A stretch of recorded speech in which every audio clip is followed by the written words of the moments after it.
ನಮಸ್ತೆ ವೀಕ್ಷಕರೇ, lucky media Kannada YouTube ಚಾನಲ್ಗೆ ಸ್ವಾಗತ. ಐ ಹೋಪ್ ಎಲ್ಲರೂ ಚೆನ್ನಾಗಿದ್ದೀರಾ ಅಂತೇಳಿ ಭಾವಿಸ್ತಾ, ವೀಕ್ಷಕರೇ, ರಾಜಕಾರಣದಲ್ಲಿ ಅನಿರೀಕ್ಷಿತ ಘಟನೆಗಳು ಎದುರಾಗ್ತಾ ಇದೆ. ಈ ಮುಖಾಂತರ ಸ್ಫೋಟಕ ಬೆಳವಣಿಗೆಗಳು ಕಂಡು ಬರ್ತಾ ಇದೆ ಅನ್ನುವಂಥದ್ದು.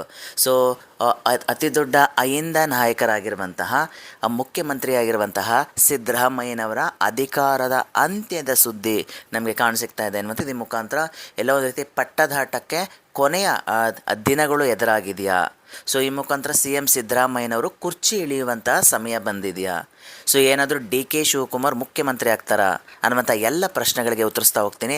ಸೊ ಯಾರೇನು ನಮ್ಮ ಲಕ್ಕಿ ಮೀಡಿಯಾ ಕನ್ನಡ ಯೂಟ್ಯೂಬ್ ಚಾನಲ್ನ ಸಬ್ಸ್ಕ್ರೈಬ್ ಮಾಡ್ಕೊಂಡಿಲ್ಲ, ದಯವಿಟ್ಟು ಸಬ್ಸ್ಕ್ರೈಬ್ ಮಾಡ್ಕೊಳ್ಳಿ, ಶೇರ್ ಮಾಡಿ, ಲೈಕ್ ಮಾಡಿ ಅಂತ ಹೇಳ್ತಾ, ವೀಕ್ಷಕರೇ, ನಿನ್ನೆ ನಡೆದಂತಹ ದೆಹಲಿಯಲ್ಲಿ ನಡೆದಂತಹ ಏನು ರಾಜಕೀಯಕ್ಕೆ ಸಂಬಂಧಪಟ್ಟ ಹಾಗೆ ಏನು ಹೈಕಮಾಂಡ್ನ ಕಾಂಗ್ರೆಸ್ನ ಹೈಕಮಾಂಡ್ನ ಹೈ ಲೆವೆಲ್ ಮೀಟಿಂಗಲ್ಲಿ ಒಂದು ಅತಿ ದೊಡ್ಡ ಒಂದು ಇನ್ಸ್ಟ್ರಕ್ಷನನ್ನು ಕೊಡ್ತಾ ಇದ್ದಾರೆ ಮುಖ್ಯಮಂತ್ರಿ ಸಿ ಎಂ ಸಿದ್ದರಾಮಯ್ಯನವ್ರಿಗೆ ಅನ್ನುವಂಥದ್ದು. ಸೊ ರಾಹುಲ್ ಗಾಂಧಿಯವರು ಡೈರೆಕ್ಟ್ ಇನ್ಸ್ಟ್ರಕ್ಟ್ ಮಾಡ್ತಾ ಇದ್ದಾರೆ. ಸೊ ಆ್ಯಸ್ ಫಾರ್ ದ ಏನು 2.5 ವರ್ಷದ ಏನು 2023 ಎಲೆಕ್ಷನ್ನ ಒಂದು ಫಲಿತಾಂಶದ ನಂತರ ಏನು ದೆಹಲಿಯಲ್ಲಿ ಮೀಟಿಂಗ್ ಆಗಿತ್ತು, ಡಿ ಕೆ ಶಿ ಮತ್ತು ಸಿದ್ದರಾಮಯ್ಯನವರ ನಡುವೆ ಆಗಿದ್ದಂತಹ ಏನು ಗುಪ್ತ ಒಪ್ಪಂದಕ್ಕೆ ಸಂಬಂಧಪಟ್ಟ ಹಾಗೆ ಸ್ಟೆಪ್ ಡೌನ್ ಮಾಡಲೇಬೇಕು ಅನ್ನುವಂತಹ ಒಂದು ಆದೇಶವನ್ನು ರಾಹುಲ್ ಗಾಂಧಿಯವರು ಸಿದ್ದರಾಮಯ್ಯನವ್ರಿಗೆ ಹೇಳ್ತಾರೆ. ಸೊ ಆಲ್ರೆಡಿ ಕೊಟ್ಟ ಮಾತಿನಂತೆ 2.5 ವರ್ಷದ ನಂತರ ಸೊ ನೀವು ಸ್ಟೆಪ್ ಡೌನ್ ಮಾಡಿ. ಸೊ ಈ ಮುಖಾಂತರ ಡಿ ಕೆ ಶಿವಕುಮಾರ್ ಅವ್ರಿಗೆ ಮುಖ್ಯಮಂತ್ರಿ ಹುದ್ದೆಯನ್ನು ಕೊಡಬೇಕು ಅನ್ನುವಂತಹ ಒಂದು ಆದೇಶ ಅನ್ನೋದಕ್ಕಿಂತ ಒಂದು ಕ್ಯಾಶುವಲ್ ಡಿಸ್ಕಷನ್ ನಡೀತಿದೆ ಅನ್ನುವಂಥದ್ದು. ಸೊ ಈ ಮುಖಾಂತರ ಸಿದ್ದರಾಮಯ್ಯನವರಿಗೆ ಡೈರೆಕ್ಟ್ ಇನ್ಸ್ಟ್ರಕ್ಷನ್ ಕೊಡ್ತಾ ಇದ್ದಾರೆ ಹೈಕಮಾಂಡ್ನವರು. ಸೊ ನೀವು ಇಳಿಯುವಂಥ ಸಮಯ ಬಂದಿದೆ ಅನ್ನುವಂಥದ್ದು. ಸೊ ಇದೆಲ್ಲೋ ಒಂದು ರೀತಿ ಅತಿ ದೊಡ್ಡ ಹಿನ್ನಡೆ ಅಂತ ಹೇಳೋಕ್ಕಾಗಲ್ಲ. ಸೊ ಯಾಕಂದರೆ ಆಲ್ರೆಡಿ ಅಧಿಕಾರವನ್ನು ವಹಿಸ್ಕೊಳ್ಳೋದಕ್ಕಿಂತ ಮುಂಚೆ ಆಗಿರುವಂತಹ ಒಂದು ರೀತಿಯಾದಂತಹ ಏನು ಆ್ಯಸ್ ಡಿಸ್ಕಷನ್ ಅಂತ ಹೇಳ್ಬೋದು, ಒಂದು ರೀತಿಯಾದ ಒಪ್ಪಂದ ಅಂತ ಹೇಳ್ಬೋದು. ಸೊ ಒಪ್ಪಂದದ ಪ್ರಕಾರ ಸಿದ್ದರಾಮಯ್ಯನವರು ಇಳಿಲೇಬೇಕಾದಂತಹ ಪರಿಸ್ಥಿತಿ ಎದುರಾಗಿದೆ. ಯಾಕಂದರೆ 2023ರಲ್ಲಿ ಏನು 136 ಶಾಸಕರ ಒಂದು ಬಲವನ್ನು ಗೆಲ್ಲೋದಕ್ಕೇನಿದೆಯಲ್ಲ, ಡಿ ಕೆ ಶಿವಕುಮಾರ್ ಅವರ ಒಂದು ಸ್ಟ್ರಾಟಜೀಸ್ ತುಂಬ ಇತ್ತು. ಅವರು ಕೂಡ ರಾಜ್ಯಾದ್ಯಂತ ಓಡಾಡಿದ್ರು ಅನ್ನುವಂಥದ್ದು. ಅದ್ರ ಜೊತೆಗೆ ಸಿದ್ದರಾಮಯ್ಯನವರ ಬಲನೂ ಇತ್ತು ಅನ್ನುವಂಥದ್ದು. ಹೀಗೆ ಇಬ್ಬರು ನಾಯಕರ ಒಂದು ಕಾರ್ಯತಂತ್ರದ ಮುಖಾಂತರ 136 ಕ್ಷೇತ್ರಗಳನ್ನ ಗೆಲ್ಲಲಿಕ್ಕೆ ಸಾಧ್ಯವಾಯಿತು ಅನ್ನುವಂಥದ್ದು. ಸೊ ಇದನ್ನು ಮನಗಂಡಿರ್ತಕ್ಕಂತಹ ಕಾಂಗ್ರೆಸ್ನ ಹೈಕಮಾಂಡ್ ಸೊ 2023ರಲ್ಲಿ ಏನು ಅತಿ ದೊಡ್ಡ ಚರ್ಚೆಯಾಗಿತ್ತು, ಡಿ ಕೆ ಶಿವಕುಮಾರ್ ಅವರು ಮುಖ್ಯಮಂತ್ರಿ ಆಗ್ತಾರೆ, ಸಿದ್ದರಾಮಯ್ಯನವರು ಮುಖ್ಯಮಂತ್ರಿ ಆಗ್ತಾರೆ ಅನ್ನುವಂಥದ್ದು. ಸೊ ಅಲ್ಲಿ ಕಾರಣಾಂತರಗಳಿಂದ ಕಾಂಗ್ರೆಸ್ ಹೈಕಮಾಂಡ್ ಅತಿ ಹೆಚ್ಚು ಶಾಸಕರ ಬಲವನ್ನು ಹೊಂದಿದ್ದಂತಹ ಸಿದ್ದರಾಮಯ್ಯನವರಿಗೆ ಮುಖ್ಯಮಂತ್ರಿ ಗಾದಿಯನ್ನು ಕೊಡಲಾಯಿತು. ತದನಂತರ ಒಂದು ಒಪ್ಪಂದಕ್ಕೆ ಬರಲಾಯಿತು. 2.5 ವರ್ಷ ಸಿದ್ದರಾಮಯ್ಯನವರು, 2.5 ವರ್ಷ ಡಿ ಕೆ ಶಿವಕುಮಾರ್ ಅನ್ನುವಂಥದ್ದು. ಸೊ ಎಲ್ಲೊಂದರೆ ಡಿ ಕೆ ಶಿವಕುಮಾರ್ ಅವರು ಪದೇ ಈ ವಿಚಾರವನ್ನು ಎತ್ತುತ್ತಾ ಇದ್ರು ಅನ್ನುವಂಥದ್ದು. ಎಲ್ಲ ಒಂದು ರೀತಿ ಈ ಗುಪ್ತ ಒಪ್ಪಂದದ ಬಗ್ಗೆ ಎಲ್ಲ ಒಂದು ರೀತಿ ಅದರಲ್ಲೂ ಕೂಡ ನ್ಯಾಷನಲ್ ಮೀಡಿಯಾದಲ್ಲಿ ಅವರು ಒಪ್ಪಂದವನ್ನು ರಿವ್ಯೂ ಮಾಡಿದ್ರು ಅನ್ನುವಂಥದ್ದು. ಈ ಮುಖಾಂತರ ಎಲ್ಲ ಒಂದು ರೀತಿ ಈ ವಿಷಯವನ್ನು ಜೀವಂತವಾಗಿ ಇಡುವಂಥ ಒಂದು ಪ್ರಯತ್ನವನ್ನು ಕೂಡ ಕಳೆದ ಆಲ್ಮೋಸ್ಟ್ ಒಂದು 8 ತಿಂಗಳಿಂದ ಮಾಡ್ತಾ ಇದ್ರು ಅನ್ನುವಂಥದ್ದು.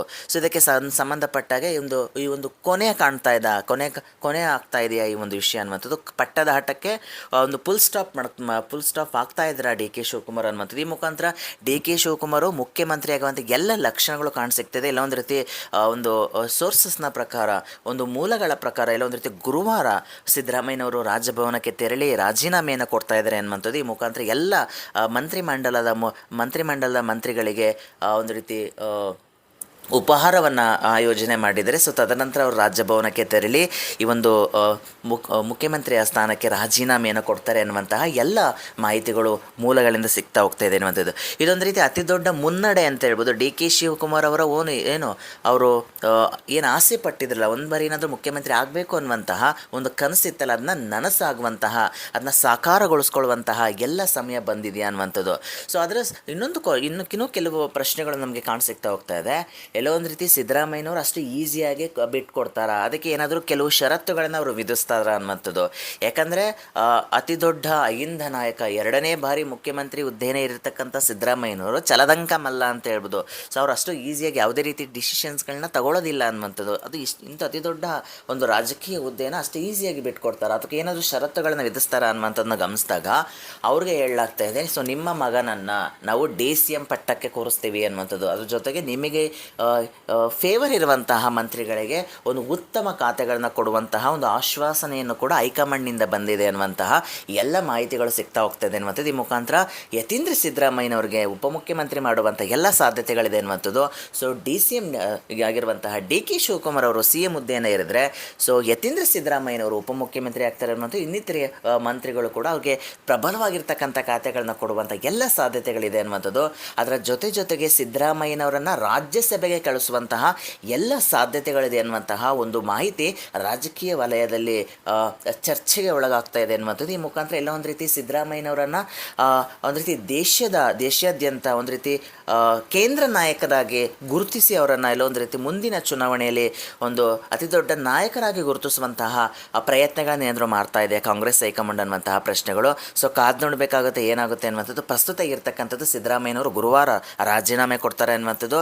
ಈ ಮುಖಾಂತರ DK ಶಿವಕುಮಾರ್ ಅವರು ಈ ಒಂದು ಪಟ್ಟದಾಟಕ್ಕೆ ಫುಲ್ ಸ್ಟಾಪನ್ನು ಇಟ್ಟಿದ್ದಾರೆ. ಈ ಮುಖಾಂತರ DK ಶಿವಕುಮಾರ್ ಅವರು ಮುಖ್ಯಮಂತ್ರಿ ಆಗ್ತಾರೆ. ಯತೀಂದ್ರ ಸಿದ್ದರಾಮಯ್ಯನವರಿಗೆ ಉಪಮುಖ್ಯಮಂತ್ರಿ ಸ್ಥಾನವನ್ನು ಕೊಡುವ ಸಾಧ್ಯತೆಗಳಿದೆ ಎನ್ನುವಂತಹ ಚರ್ಚೆಗಳು ರಾಜಕೀಯ ವಲಯದಲ್ಲಿ ಕೇಳಿ ಬರ್ತಾ ಇದೆ ಅನ್ನುವಂಥದ್ದು. ಸೊ ಇದಾಗಿತ್ತು ಸ್ನೇಹಿತರೆ ಇವತ್ತಿನ ವಿಶೇಷ. ಈ ಮುಖಾಂತರ CM ಸಿದ್ದರಾಮಯ್ಯನವರು ರಾಜೀನಾಮೆ ಕೊಡ್ತಾರಾ ಅನ್ನುವಂತಹ ಆ ಪ್ರಶ್ನೆಗೆ ನಿಮ್ಮ ಉತ್ತರ ಏನು ಅನ್ನುವಂತಹದ್ದು ಕಮೆಂಟ್ ಸೆಕ್ಷನಲ್ಲಿ ಕಮೆಂಟ್ ಮಾಡಿ ಅಂತ ಹೇಳ್ತಾ, ಸೊ ಯಾರೆಲ್ಲ ಈ ವಿಡಿಯೋ ನೋಡಿರೋ ಅವ್ರಿಗೆ ಧನ್ಯವಾದಗಳು. ಸೊ ಯಾರಿನ್ನೂ ನಮ್ಮ lucky media Kannada YouTube channel subscribe ಮಾಡ್ಕೊಂಡಿಲ್ಲ ದಯವಿಟ್ಟು ಸಬ್ಸ್ಕ್ರೈಬ್ ಮಾಡ್ಕೊಳ್ಳಿ. ರಾಜಕೀಯ ಸುದ್ದಿಗಳನ್ನು ಬ್ಯಾಕ್ ಟು ಬ್ಯಾಕ್ ತರುವಂಥ ಒಂದು ಪ್ರಯತ್ನ ಇರುತ್ತೆ ಅಂತ ಹೇಳ್ತಾ, ಸೊ ದಯವಿಟ್ಟು ಸಬ್ಸ್ಕ್ರೈಬ್ ಮಾಡ್ಕೊಳ್ಳಿ ಅಂತ ಹೇಳ್ತಾ ಲೈಕ್ ಮಾಡಿ, ಶೇರ್ ಮಾಡಿ. ಥ್ಯಾಂಕ್ ಯು ಸೋ ಮಚ್ ವೀಕ್ಷಕರೇ, ಧನ್ಯವಾದಗಳು.